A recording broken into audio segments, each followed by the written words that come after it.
Okay, I'm the guy that wouldn't buy Mike Fuller's teleprompter last week, so if you didn't know me. Mike read his testimony so he'd not go over 10 minutes. I'm going to read mine, so maybe it'll last 2 minutes. And I'm serious. I do not talk. So, second thing, I'd like to say hi to the YouTube viewers. Since I watch them, I chat with them during the service. So, I'm back there making sure everything works. So, all right. And third thing, before I start, I want to say thank you. My official title here is CrossRoads Church Treasurer and Head of the Finance Team. And I want to personally thank each of you for your faithful giving. Your giving is a testimony to your faith in Jesus.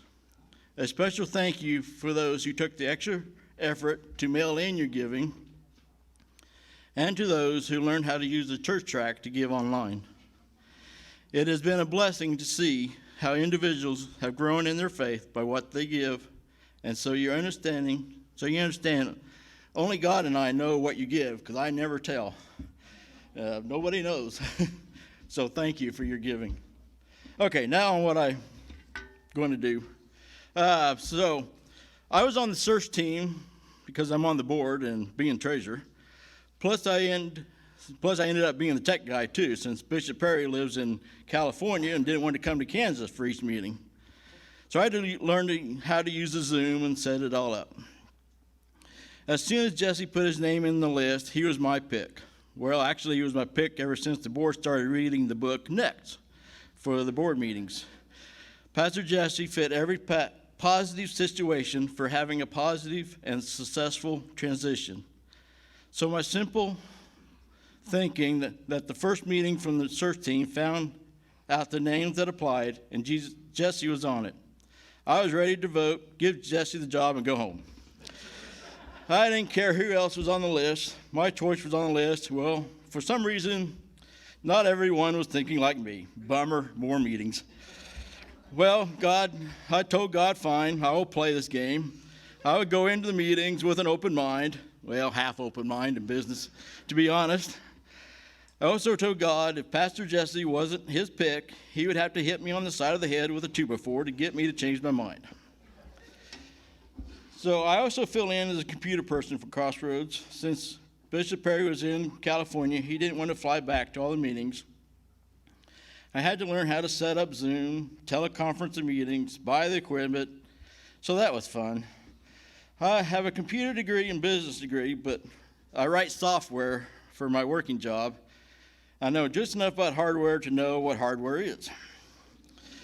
I knew one of our candidates, and one of the other candidates was out of state. So during the test run with him and preparing for their interview, I got to know him outside of the interview process. So we were still connected. I took the laptop and walked around the building and showed him our building and the different rooms and such.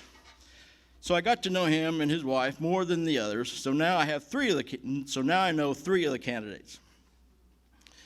I went to the meetings to listen and keep their computer equipment working and asked my one finance question. The interviews went well. I picked my second choice if I would need one. Between each meeting, God was telling me I was going to need to talk more. I don't talk. Talking is overrated. This testimony is longer than I like to talk. I told God he was going to have to give me the words. I thought about Pastor Jesse's strengths and why he should be chosen. I also came up with reasons why I didn't like the other candidates, if needed. My thought process was why would anyone not select Jesse for the next pastor? If he failed, then the board and the members of CrossRoads would be at fault too for not praying for him and his family. Do you pray for Pastor Jesse and his family? After the interviews, Bishop Perry had everyone on the search team send in their first and second choices. And in the next meeting, he would let us know the outcome and go from there. Knowing 3 of the total candidates did not sway my choice. It helped me know what I should say. I think it was in this meeting that God said for me to speak. So I said something.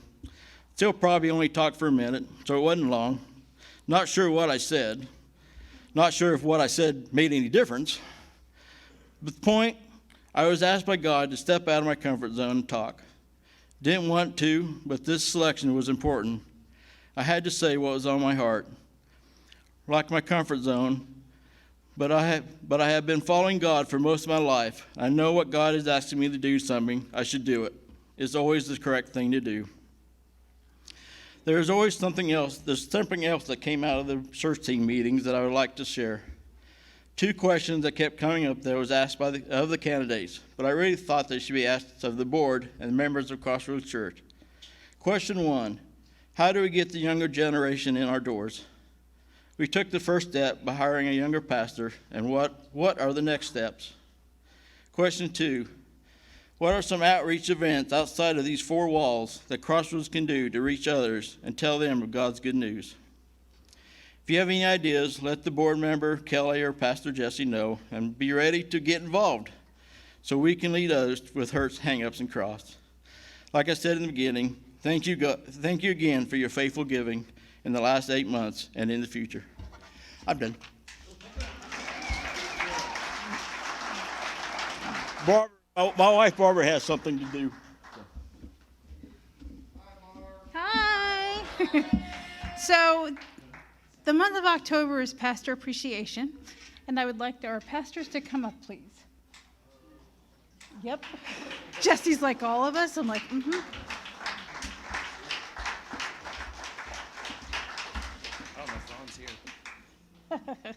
Ron is not here, and we'll get with him later, but part of their job, we have Pastor Mark Brown. He is our associate pastor, for those of you who don't know who he is. Our associate pastors sit on, yes, they sit on our different committees, and they also do counseling and things of that nature. So it's my job to hand out a little bit of appreciation to them as a thank you. I'll give you that. All right. And just so, we are so grateful to have you on board and for us to lean on you when we need you, especially if Jesse's not here, they'll deliver the message sometimes. So thank you for everything you do. Thank you. Would you like to say anything? Would you like to say anything? I just want to say thank you to you for having me. I get a lot of joy out of this work, and CrossRoads really is a church with a difference, and I am just so happy to be here. So thank you.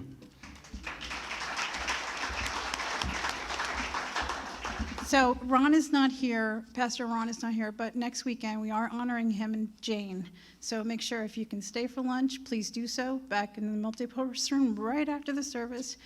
You don't have to bring anything, just come, okay? All right, so It's Jesse's turn. So this is your first time. Mm-hmm. This is pretty cool that I get to do this. He looks a little nervous. It's okay, though. I am. It's like an initiation. Yes. We want to just basically say, Jesse, thank you for taking up the reins. Thank you for coming on board. These were big shoes to fill, and we are so grateful to have you. Mm-hmm. So I understand you're a little bit of a DIYer. So this kind of came from a reliable source, just so we have that under. So in here, this is actually an actual toolbox. However, there's some spiritual stuff in here. So spiritual toolbox as well. You can just use this as a regular toolbox after you empty it, of course, but there's some goodies in here for you. All right. And we wanted to just give you that. So thank you. Thank you. Thank you for all you do. Yeah. And so we're grateful to have you.